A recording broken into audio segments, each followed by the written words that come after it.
Hello, dear friends. The first lesson of economics is scarcity.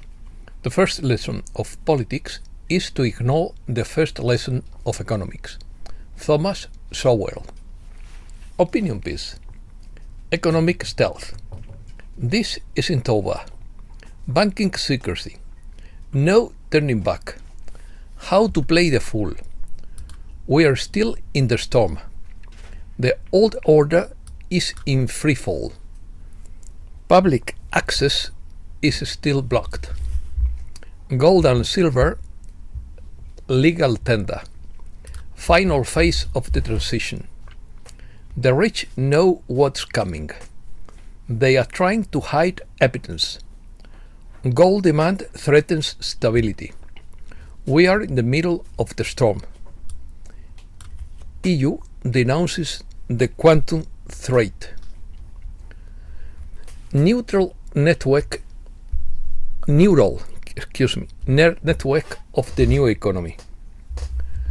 Countries at high risk of entanglement. Quantum Internet protects communications. Let's start. The transition isn't over. It's in full swing. It continues methodically and strategically, with no room for error or mistake. The fiat system is imploding, and the Fed has been absorbed into the Treasury. The necessary process for future debt forgiveness is underway, following the silence of confidentiality agreements. Biometric confidentiality agreements are in place and are being ruthlessly enforced. According to Ethan White of the Geisteller, QFS nodes are spreading via Starlink. We are still in the midst of the storm, but the bad guys have lost control because they have no currency, no network, and no coverage. It's in full swing. The final phase of the transition. While the mainstream media continues to censor every step, the quantum financial system advances behind closed doors. This is unfolding step by step, nation by nation. Quantum access cards are in circulation, and the Starlink satellites are synchronizing the global transaction network. The Fed is in ruins. The IMF is crumbling, and now they are facing lawsuits, even from the United Nations. This is not the end. We are in the middle of the storm. The system is still being built, but there is no turning back. Freefall. The old financial order is in freefall. Currencies are imploding. Banks controlled by their bloodlines are disintegrating, and their silence only confirms it. The coalition has taken control, and the dismantling of globalist power is accelerating. A joint US BRICS task force is underway to dismantle these networks and remove their diplomatic immunity. According to Watcher Guru, the BRICS aspire to overthrow the dollar with a currency that doesn't exist. Although headlines claim that a new BRICS currency is about to dethrone the dollar, the reality tells a very different story. The currency doesn't exist, at least not yet. What is presented as a revolutionary step in de-dollarization is for now a political show without substance. India opposes China-led monetary dominance. Security. As part of the ongoing rollout of the QFS infrastructure, Starlink satellites were reassigned to protect countries at high risk of entanglement. Kenya, Nigeria, and South Africa now have full QFS coverage, including live biometric redemption tests. Brazil, Argentina, and Peru have initiated the first phase of synchronization of their gold-backed digital currency, verified via AI-controlled blockchain. Quantum wallets in these countries are fully protected within the system. No conversion is allowed unless quantum validated. This is real-time satellite coordination, and the Starlink is now the neural network of the new economy. Public access remains blocked. The system is not yet open to everyone, but funds are visible to those with access to the information. Transactions are tracked and cannot be accessed by traditional banks. The elite is in a panic. Reports of last-minute asset transfers to the Vatican, Geneva, and the secret Swiss vaults are being intercepted and blocked by real-time AI monitoring. Sources within the coalition confirms that the EBS emergency broadcast system remains on standby, with weekly tests via secure encrypted channels. Activation is pending final sweeps in Europe and Canada. Once activated, traditional media outlets will be disconnected. A 72-hour global blackout will begin. Over 7,000 sealed indictments will be enforced, and the public exposure of those indictments will be broadcast. Gold demand. Gold demand threatens financial stability. The Central Bank of Poland now holds 21% of its reserves in gold. They went from 13% to 21% in just 2 years, while the ECB wanted that gold demand threatens financial stability. Connect the dots. Texas Governor Greg Abbott signed a groundbreaking law officially declaring gold and silver legal tender for everyday transactions.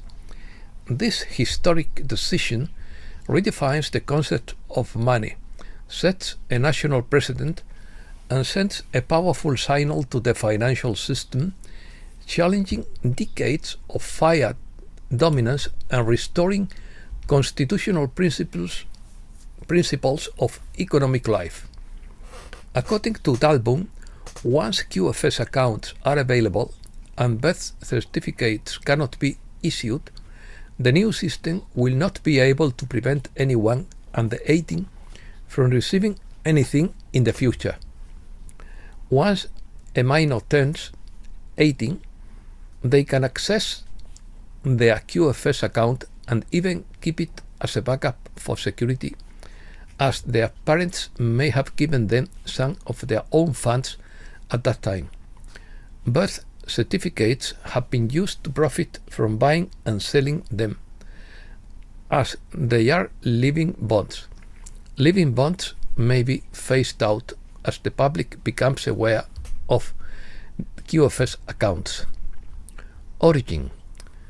The establishment of the QFS began in earnest 2008 with the so-called mortgage crisis, which was actually the culmination of the cabal's failure regaining to the fiat dollar. The BRICS countries banded together and decided not to use dollar as the basis for global trade. Therefore, they accessed the value of 209 currencies based on their gold resources and reserves.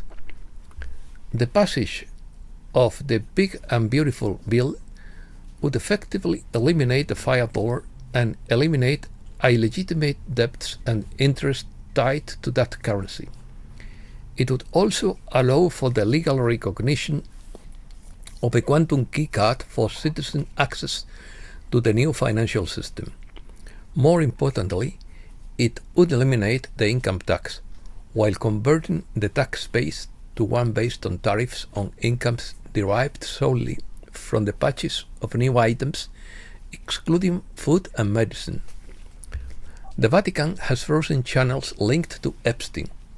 At the same time, EBS testing began in 9 US states without anyone knowing. The rich know what is going to happen. They try to hide the evidence, but it's too late. Starlink lit up over South America and Antarctica on June 8th to track escape routes. The Space Force monitors private flights linked to wealthy European families attempting to escape through Patagonia. The coalition is monitoring the situation. Quantum threat. EU denounces quantum threat as control loses hold. D-Day is when a quantum computer is built so powerful that it could break public encryption systems protecting secret bank accounts, wreaking havoc on governments. In 2015, intelligence agencies determined that quantum computing is advancing so rapidly that it poses a threat to cybersecurity. Individuals shouldn't worry about D-Day, as few people are likely to have highly sensitive data that will remain relevant for years to come. However, governments, organizations, and businesses should be concerned about the quantum threat. There is a concept called store now, decrypt later. It means someone could be storing the data and waiting for a quantum computer powerful enough to decrypt it. The governments of the US, UK, France, Germany, and the Netherlands, among others, have intervened and developed white papers and guidelines for industry to encourage them to begin the transition phase to post-quantum cryptography, as they understand that it is a process that will take time. Most cryptographic standards are developed in Europe by European cryptographers through a UK-based company, which has selected 4 encryption methods to be part of the US standards. The quantum internet would be the solution to protecting communications. The quantum internet is being developed in Barcelona, where messages sent via photons so that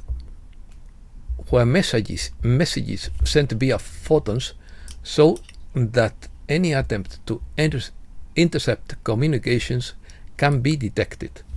This is a project based on quantum random number generators to detect attempts to intercept communications. Strange things. Unexplained explosions, the new threat facing oil tankers at sea, with a series of strange tanker accidents in the last 6 months. A UFO shaped like a flying saucer was captured by the US military in a new released video. A mysterious flying saucer has been discovered on Google Maps in the Sahara Desert, as puzzled onlookers suggest it could be a crashed UFO. Why is everything so expensive now? What happens when house prices skyrocket, utility bills double, food becomes unaffordable, and half of the world feels the real impact on hyperinflation, property market manipulation, and collapsing purchasing power? Our world is beginning to fall apart. As we see disasters destroying both rural and urban areas, we have reached the point of no return for our civilization. We are seeing record snowfalls in the driest area of the planet, the Atacama Desert, major cities in China underwater, and windstorms destroying grain silos. Breaking news. The dollar suffers its worst half year since 1973. The price of gold rises again amid the dollar's decline. President Trump has pardoned General Flynn. Iran has stockpiled much of its uranium in anticipation of an attack. The Iranian Ayatollah has just issued a fatwa designating President Trump as an enemy of Allah and calling for his execution. Trump says Israel and Iraq don't know what the hell they are doing. As soon as we made the deal, Israel launched a massive number of bombs like I have never seen before. The president criticized both nations for continuing the attacks despite the renounced trust. The Chinese Communist Party surpassed 100 million members in 2024. Americas. The 5 countries with the highest growth in the Americas this year are Argentina, Paraguay, Peru, Chile, and Colombia, according to Bloomberg. Brazil and Mexico are left out of that list.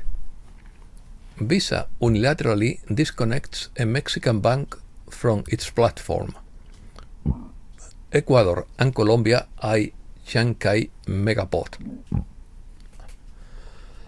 US congressmen distance themselves from audio recordings of a coup plot in Colombia.